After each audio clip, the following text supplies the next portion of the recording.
All right. Welcome everyone to another episode of Conversations with Curio, where we get curious about financial decision making. I'm your host, Jake Sadler, one of the founders here at Curio Wealth. We are a fee-only wealth management firm specializing in portfolio management, income taxes, and financial planning. We have offices in Asheville, North Carolina. That's where I am, and Annapolis, Maryland, and we serve clients nationwide. And I'm joined today by a fantastic guest, Gaia Goldman. Gaia is a real estate professional, realtor here in Asheville, North Carolina, with the Allen Tate Beverly Hanks Realtor Group. And Gaia brings a wealth of expertise to the show. Really looking forward to this conversation. She is the number one broker in your office, I believe, and a top 1% broker in the National Association of Realtors. Has over 20 million of annual sales, 28 years of experience as a real estate professional, a degree in economics and a focus on data, and a graduate of the Realtor Institute, as well as an eco broker. So we've got a real rock star on the show. Gaia, welcome to the show. What did I miss? You've got a really amazing background. Thanks, Jake. Well, I am delighted to be here with you this morning. I think that pretty much sums it up professionally, at least. Yes. Okay. Well, I did notice, I've got to bring it up if that's okay. I saw you were also a certified vegetarian and vegan nutrition consultant, which is super cool. I've been a vegetarian for over 20 years, so I was really excited to see that. And I'll stop myself making this show about nutrition and cooking tips, but it sounds like you have a really interesting life outside of real estate. We'll save that for another time. Yes. Great.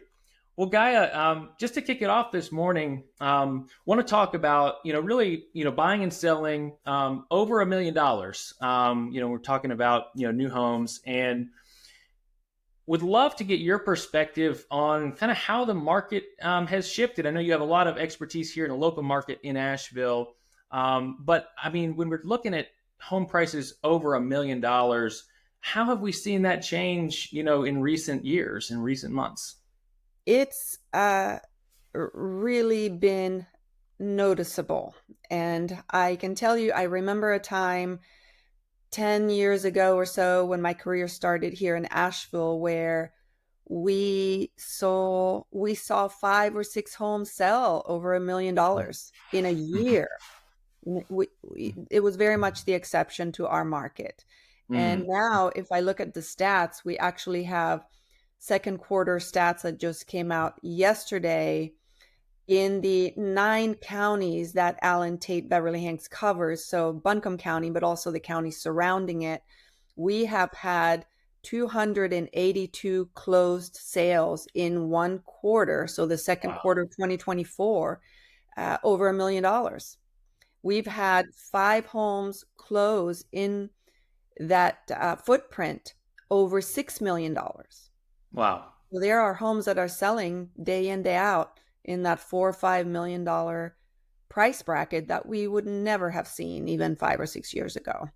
Mm-hmm.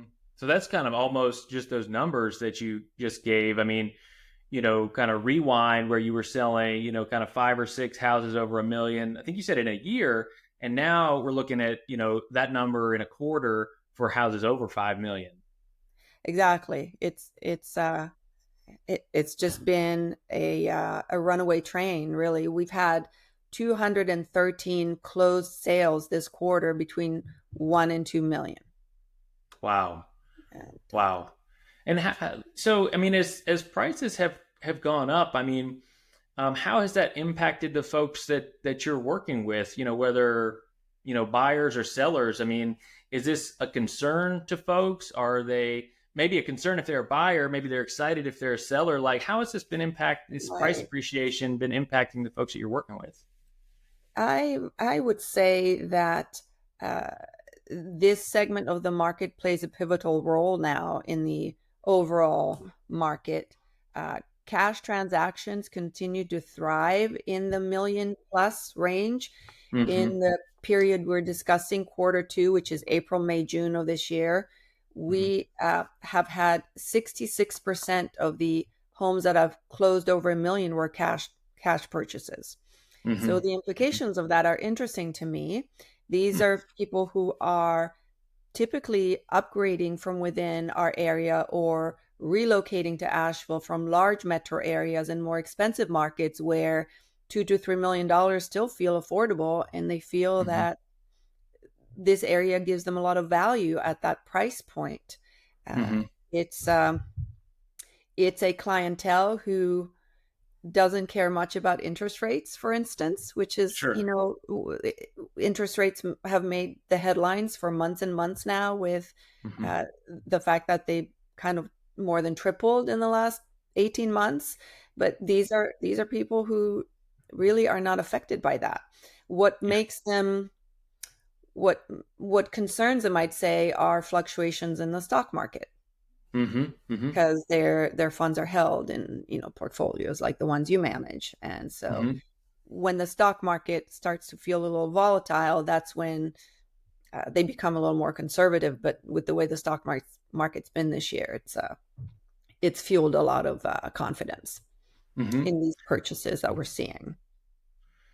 So you're really seeing, for folks, especially, kind of getting into this price range, the way that they're viewing just the financial side of this decision, they're kind of coming to the table with different considerations maybe than at other segments of the market at lower price points. And they're thinking about things in different terms, maybe coming to the table with cash, make those cash purchases, or really kind of having that kind of deep connection and understanding of those areas of their financial life where they're thinking about the portfolio, thinking about volatility and, the investments that they own and kind of how that relates to the purchase decision that they're making. So it sounds like they're really kind of coming to the table with just kind of a different maybe understanding of their overall financial situation, or a different perspective at least than other segments of the market.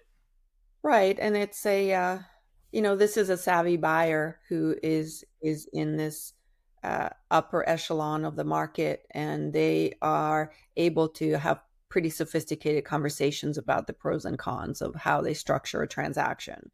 Uh, Mm-hmm, mm-hmm. Cash is always preferred in my world from a seller standpoint. So Yeah. there are, there's oftentimes an intention behind a cash purchase to get an edge over other buyers who may be Mm-hmm, financing and be able to secure a better price for a home using that mm-hmm, all cash leverage. Uh, mm-hmm. and there are many ways to do this. One of the aspects that I counsel my clients on is if they have a house that they are wanting to sell prior to purchase in Asheville, then which order do we do things in?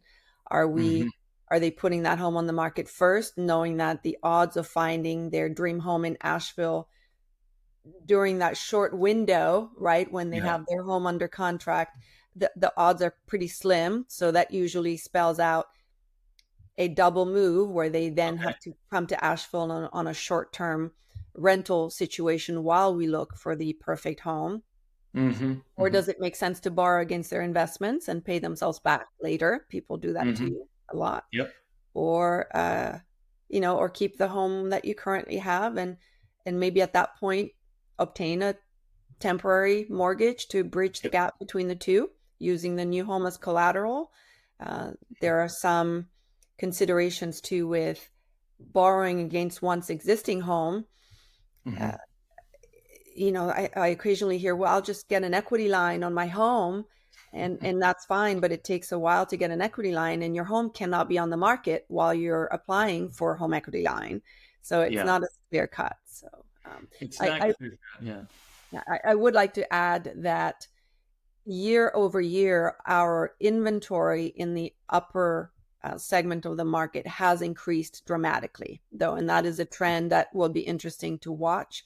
We Mm-hmm. have 83% more homes in the 9 county area available over priced at or above $1 million than we had a year ago. Mm-hmm. 83%. Wow. Overall, in the market, year over year, we have had at all price points a 25% increase in inventory, which is still short of what we need for a balanced market. But in the luxury realm, we have an 83% increase in inventory. Yeah. Well, that's really, I mean, fascinating. I mean, okay, so the percentage increase year over year at, price points a million plus, that's up 83% here locally versus 25% across all segments of the market. So that segment of the market is really going up, it sounds like. And yeah, I mean, it's, thinking about how that impacts folks kind of coming to the market. I mean, do you see folks kind of just potential buyers maybe discouraged by that fact, or is that just something that folks are comfortable with and accepting and seeing prices going up? It's a case by case answer. Mm-hmm. That 1 to 2 million price point is Mm-hmm. the exception. I don't really consider that to be the luxury market anymore, especially Yeah. closer to a million. That used to be what we thought of as a luxury home, but the Yeah. reality is that $1 million is entry level for several of our neighborhoods anymore. If I Mm-hmm. were to name a few in Biltmore, in Asheville, South Asheville, Biltmore Park, and Biltmore Mm-hmm. Lake, and South Cliff, neighborhoods like that, $1 million buys you an entry level home. Yeah. So buyers who come from other areas typically also have seen an increase in values in the areas they come from. So this doesn't feel like a monumental purchase. It Mm-hmm. just they seem to be unfazed largely. Yeah. So that's, I think, kind of part of what I wanted to really get to. I mean, not to say like, is this the new normal?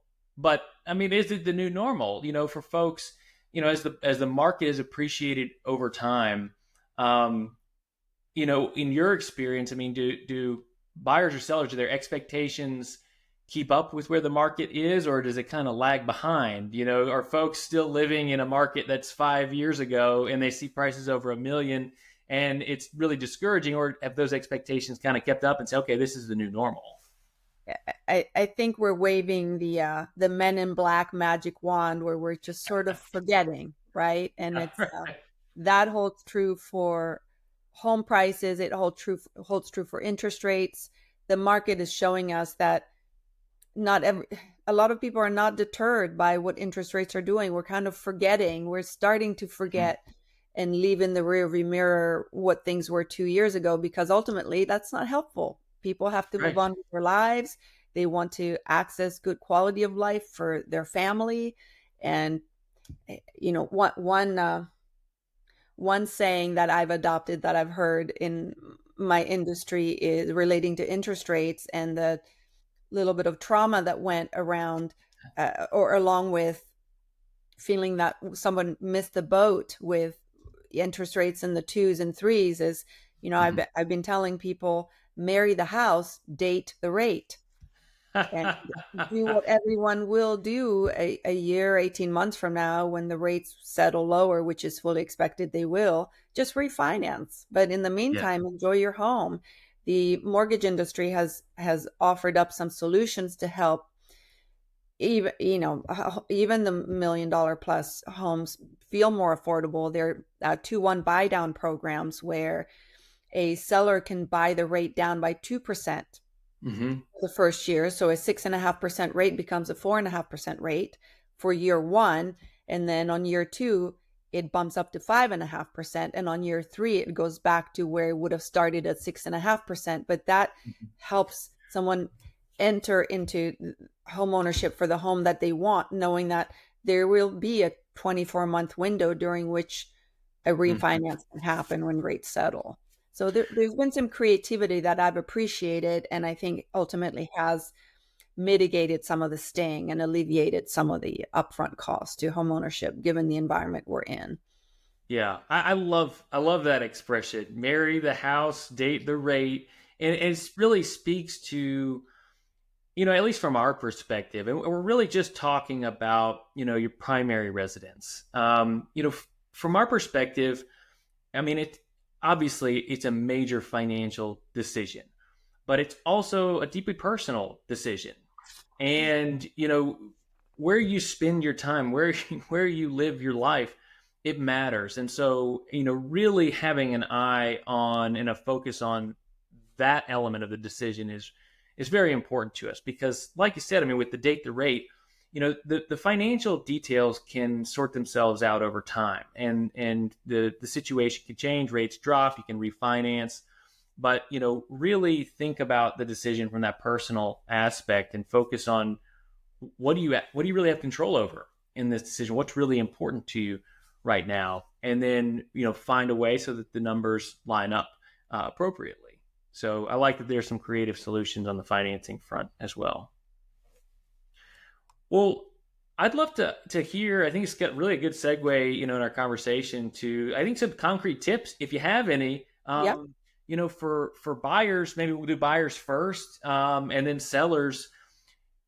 Thinking about this price point and knowing kind of what we just talked about. Okay, the market, at least here locally, it's up significantly at this price point, a million plus, and expectations for buyers, they're shifting and maybe a little bit slow to shift. We want to live, 5 years ago where rates were really low and home prices were substantially less. But, like you said, there's no good in thinking about that. We are where we are with the current set of facts. So for buyers entering this market, what tips do you have?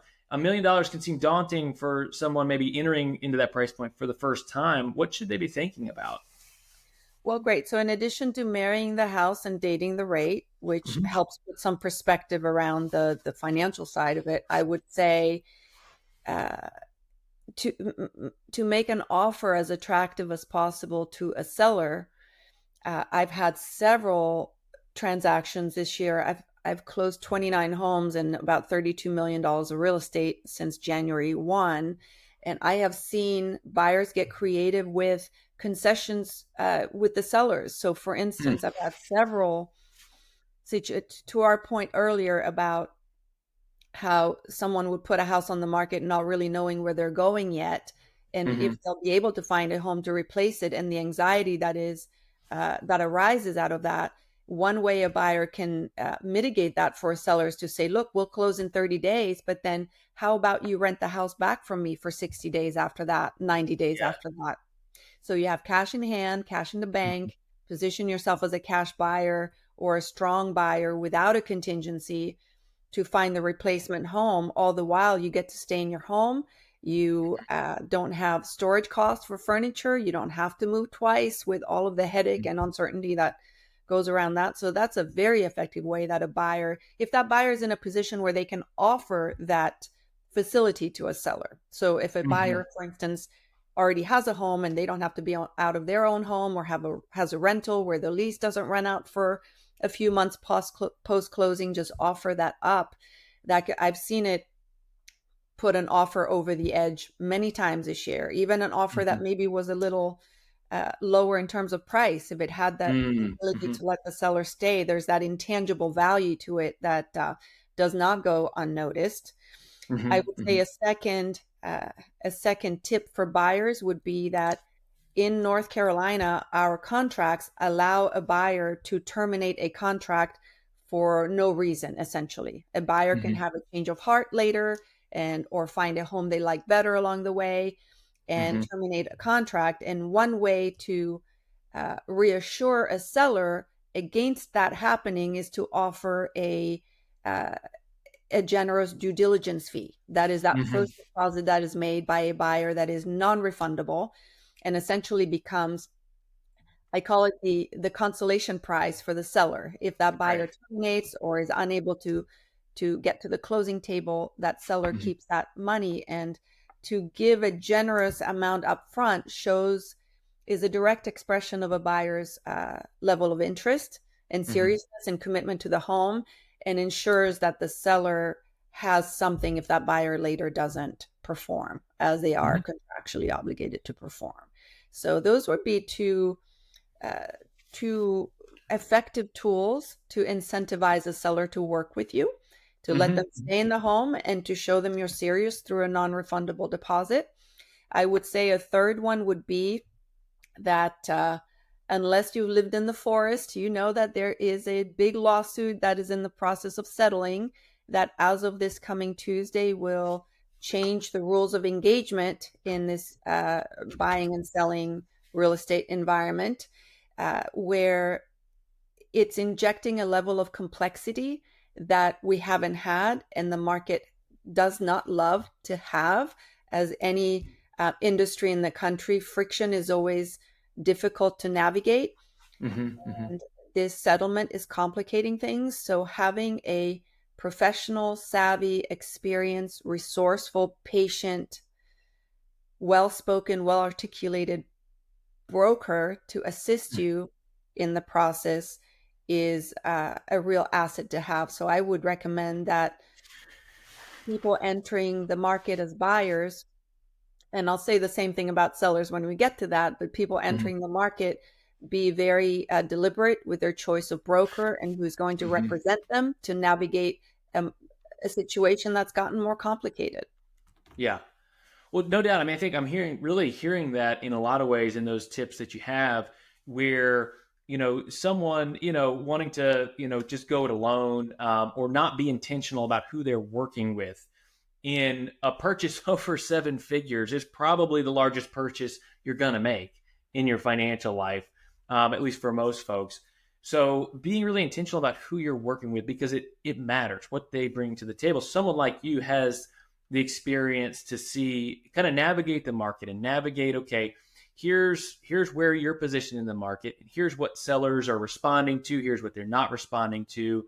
And to have that knowledge is really valuable. You find, as a buyer, you find that house that you want to marry, and you want to come to the table with the optimal offer, and maybe not always the maximum offer. You want to have the optimal offer. So thinking about something like this seller, well, let's throw in kind of that lease back provision that kind of works for both parties potentially.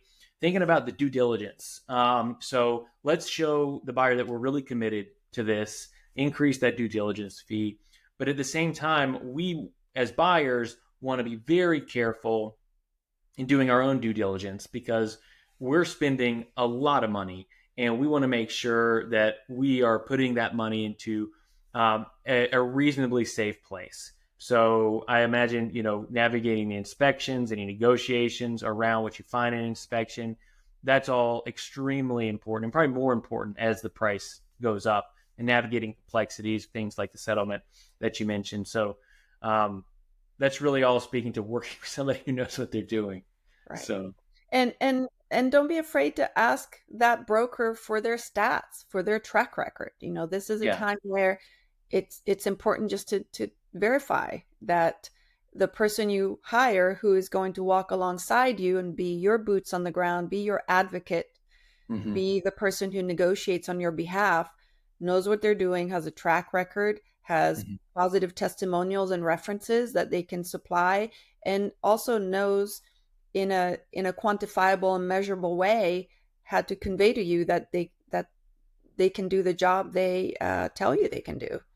Hmm. Yeah.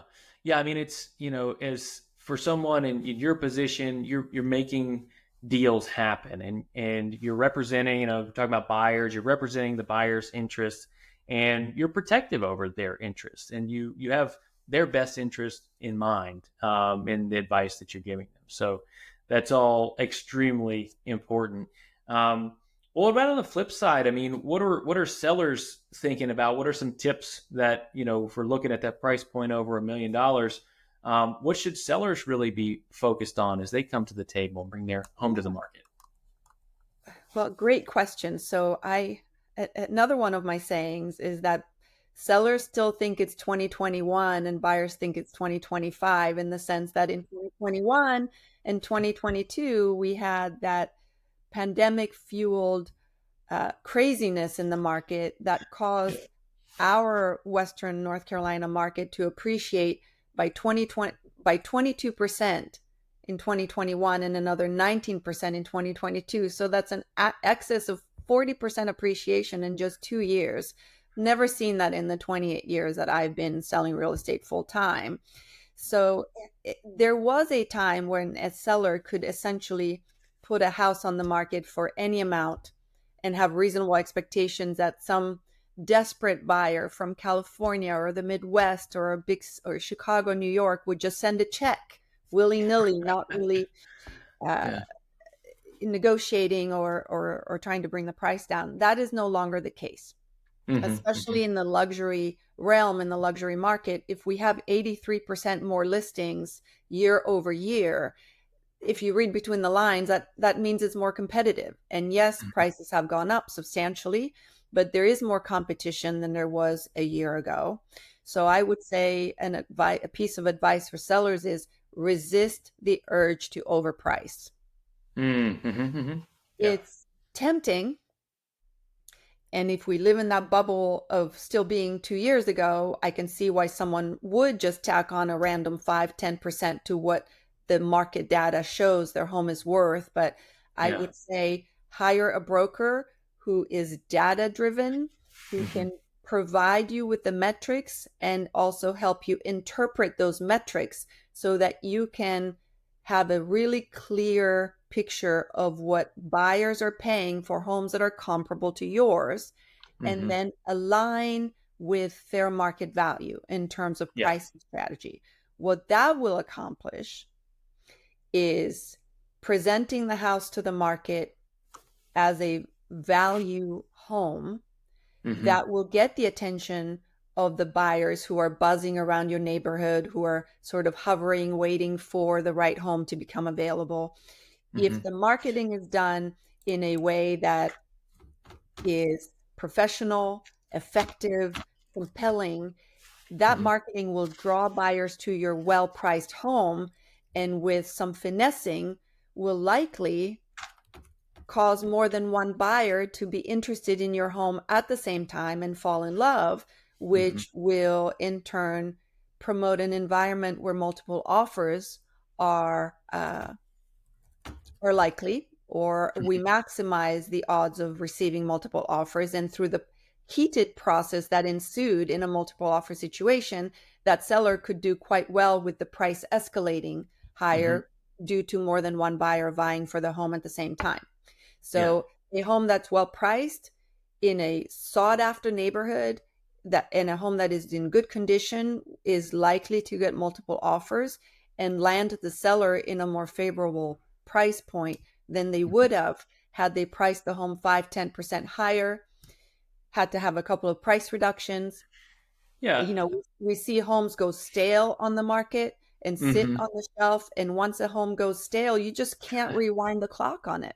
It's over. That moment when a home is new and fresh and there's an element of urgency and buyers are traipsing over each other to get to it first with great concessions for the seller and large due diligence fees. Within 3 or 4 weeks of a house being on the market, the odds of that happening are pretty much zero. Yeah. And Yeah. so, as intuitive as it is to be well informed and what I call hug fair market value pretty closely with the pricing strategy, has a more favorable outcome than doing the opposite. So that would Yeah. be one piece of advice. I would say another piece of advice for sellers would be, just as for buyers, choose a broker who has the full range of services available to them. Full service brokers will ensure that the home is marketed and promoted and presented to the market under its best possible light, which in turn will help it sell at the high end of the value range. In our world as realtors, we don't operate like appraisers. Appraisers will tell you the home is worth this much down to the penny.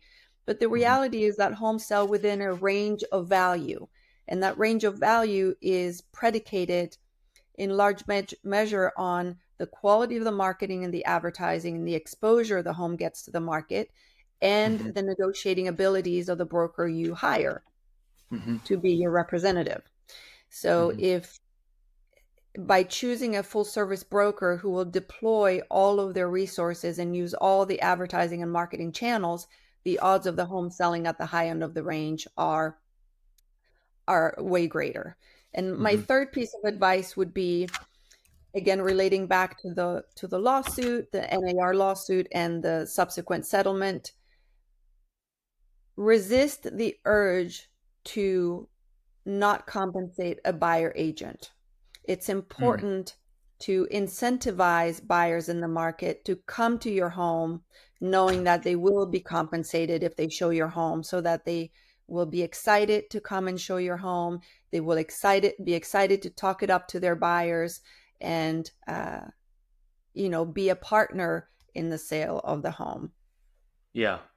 Well, yeah, I love those tips because we live in our homes, and it's funny. One of the analogies we often use. I mean, we think about home prices, and if you've got CNBC on in the background, I mean, you've got all the large U.S. companies, all the large U.S. stocks. It doesn't have your home price, right?